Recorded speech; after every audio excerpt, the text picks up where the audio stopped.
Hello YouTube, name's Dan O'Shaughnessy. Me and my fiance have Riverhill Farm. We milk about 40 cows, grass-fed organic, and we tap about 3,300 maple trees, which is what we're doing today. We're up here in what we call our dad's woods. It's not so bad right here, but down there it's awful steep. I also work full-time for the town, so basically go to work, get done work, come home, farm, fix whatever needs fixing, run tractor, do whatever needs doing for the most part. Cameron and I have been together 3 years now, and when we got here she had about 350 taps, and I've grown that to 3,300. We've got the ability to be at about 9,500, but that's after I retire from the town in a couple of years. And everybody's been telling me, hey, you should start a YouTube, you should start a YouTube, you should start a YouTube. So I guess we're starting a YouTube, and we'll see how it goes. So I figured what better way than in the heart of sugaring season when we're at our busiest. And I don't have the selfie stick and all that stuff yet, but I wanted to make sure I got a video of tapping. So you guys are just gonna have to follow along with me as I do it on my phone, because dumb farmer hasn't had time to figure out the editing software yet either. So this one's basically just gonna be a big rant. But so we're in the sugar woods. Basically what you do, you walk up to a tree, you look for old tap holes. That's one there. It hasn't quite closed up yet, so we're gonna stay well away from that. And this is a precision tapper. You don't need this to tap a maple tree. Just makes life a lot easier. You make a perfect hole every time. You just walk up, stay well away from that old one, drill your hole. And the nice thing about it is that I've got the depth set to 2 inches. So it makes a 2-inch deep hole every time if I want it that deep. Put your spout in. And here a change in the tone. That means the spout's seated. That tree's done. You move on down the line to the next one. Walk up. There's an old hole right there. There should be 2. This woods we've been tapping for 2 years. That's the old one.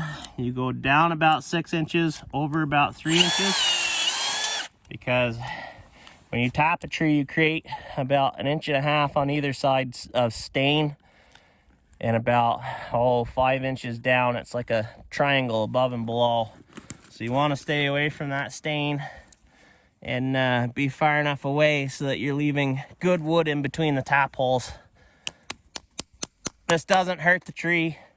This is no different than you going to the doctor and giving blood, you know. Like you go to the doctor and get tested for rabies, because the way some of y'all acting, you probably ought to go get tested, but it ain't gonna hurt you. It ain't gonna kill you. And now we're gonna head down there into the steeps. But let me get out of the beach whips here. Yeah, so for those of you that don't know, these are all maple trees. You drive or drill a 5/16 hole, put a 5/16 tap in. We run vacuum, so on a good day we'll get, or a good season, we'll get about 1/2 gallon of syrup per tap out of each tree. So again, doesn't hurt the tree. Season lasts, well, about, sometimes it starts in January, sometimes it starts in February to about middle April. And we'll show you the sugar house when we get some sap, which is looking like next week. I see some high 30s. It's not going to freeze at night. That's important for a freeze thaw cycle. You got to have it freeze back up during the nighttime to restart the sap flow. It'll run for probably 2-3 days without a freeze before it kind of peters off. But it's looking good for next week. One of those days is sunny, so we might have our first boil. Oh, we're in the steeps here. footy chains are a requirement. I fall a lot, and maybe, just maybe in this video, you guys might get to see me take a tumble. I'll show you the track if I do. That's called a danatechitasaurus track. You gotta watch out for them in these woods. Because usually after you come across a track like that, they're highly aggressive. But Cameron is finishing up milking chores, or doing chores and milking. You guys might get to meet her today. If I can figure out how to edit this stuff this evening. But if the cougar comes out in the woods, we'll track her down and show you guys my other half. She's gonna be out putting spouts on ahead of me on the other side of this chunk. We're trying to get this finished up today. There's 2,300 in this piece of woods. So qualifications. This is a soft maple. You can tap any type of maple you want. Red, silver, sugar maple, hard maple, and some of us native Vermonters call it. I don't think you can tap a moose maple. I've never tried. Norway maple, that'll make sap. You can even tap a box elder if you want to. But this is red maple right here. Smooth bark. That's the old tap hole. So qualifications for tapping a tree, a maple tree, it's got to be at least 9 or 10 inches in diameter for one spout. Like this one right here, about 10. And 18 to 20 inches, I prefer them on the 20-inch side for 2 spouts. You'll see a lot of guys do it. Might put 3 on a 36-inch in diameter or bigger tree. I personally don't. I've got one tree out of the 3,300 taps that has 3 on it, and that's because that tree is about 6 feet in diameter. That third spout, you really don't gain very much more sap from it, so it's really not worth wounding the tree that extra time every season. So I don't personally do it, except for that one tree that is just massive. I mean, it's a big girl. So my hammers, the nuts come loose and it keeps spinning on me. Talk about frustrating. Kind of hard to sit here with the phone in one hand and tap with a loose hammer. But we started tapping, well, I started tapping Sunday. Today's Tuesday. And by the end of the day, I'll finish this section. I'll put 2,300 spouts in.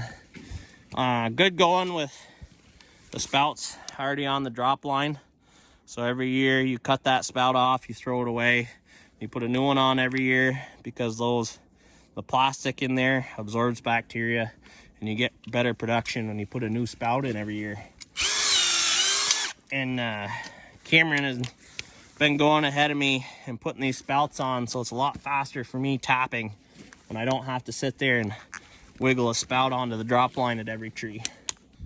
So typically I can do about 700 to 800 trees a day if it's good going. This is not good going. This is steep. Steepness slows you down. But the footy chains, they mean everything. You can crawl around here just like the dog. He usually comes out here with me, but he's 13 and his hips are starting to bother him, so he's sitting it out this season. You'll get to see him come leak checking time. He gets really agitated if I leave him at home, so we'll get him out leak checking with us when it's only a couple hours. He loves being in the woods. You guys will get to see him crawl all over this stuff. Really don't know what possessed me to run tubing to some of these trees. That's gonna be fun getting up there. It always is. Last 2 years I've done it, I've come down that thing backwards. But might get to watch me take a tumble. You know, I think what was it? President Bush there, the No Child Left Behind Act. I didn't quote me on that one, but I got the same kind of philosophy. It's no maple tree left behind. And some of these ones, I kind of kind of kick myself for. It don't look nearly as steep on this phone as it actually is. Ah, grab the tree. Come on. We're gaining. We're gaining. Oh, there we go. Yeah, it's pretty nasty in this section of woods. This is what we call her dad's woods. Back in the 80s, he tapped up here. There's some remnants of his 1/2-inch black plastic pipe up here. He's probably looking down from up above since he's passed away going, back in the 80s, those were the only trees big enough to tap. Now you got 9,500 other ones. Why in the heck are you tapping those up there? Why? Because I can. And they're there, and they're nice trees. So we tap them. We hate our lives doing it, but we tap them. And this whole valley's just like this. Not quite as bad as this, but pretty steep up in here. I'm thinking what I need to do is invest in some goats and train them to pull me up some of these hills. That'd be a good idea. I just gotta train them to follow the pipeline and we'll be in business.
So I look at this ground and go, why would you bother tapping in there if you're gonna fall all the time and slip slide around and lose your tools down the hill and have to go get them?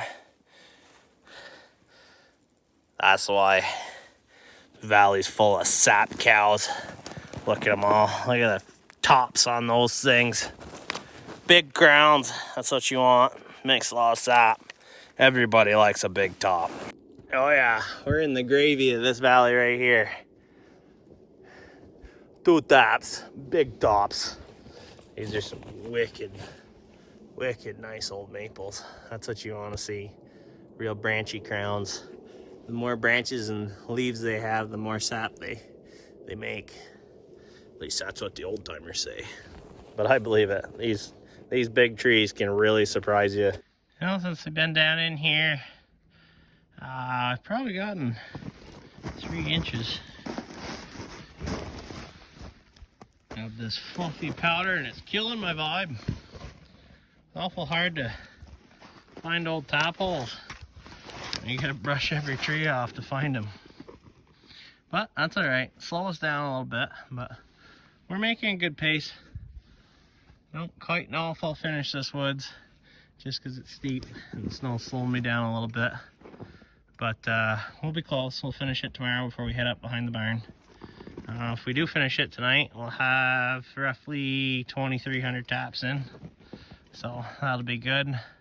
I just want to get it finished by Thursday evening, because temperature is supposed to plummet right down to about 5 degrees, and you don't want to be tapping trees under 15, definitely not under 10, because when you tap a tree, when it's that cold, you drill a hole and you drive that spout in there and it's so cold it could potentially split the bark where you tap that tree, and you don't want that. So the race is on. We'll get there. Guys, I think there's a cougar just over that ridge. Sounds like it. Real light footsteps. It grunted a little bit once. There's one I've seen in this woods. Let's go see if we can find it. Throughout the last 3 years, and it can sometimes be a little mean, but I've slowly started to befriend it. I mean, it is still a wild animal, so you gotta be careful. There it is. You gotta approach it really slowly. Don't want to sneak up on the cougar. You gotta make a bunch of noise. Let the cougar know that you're approaching.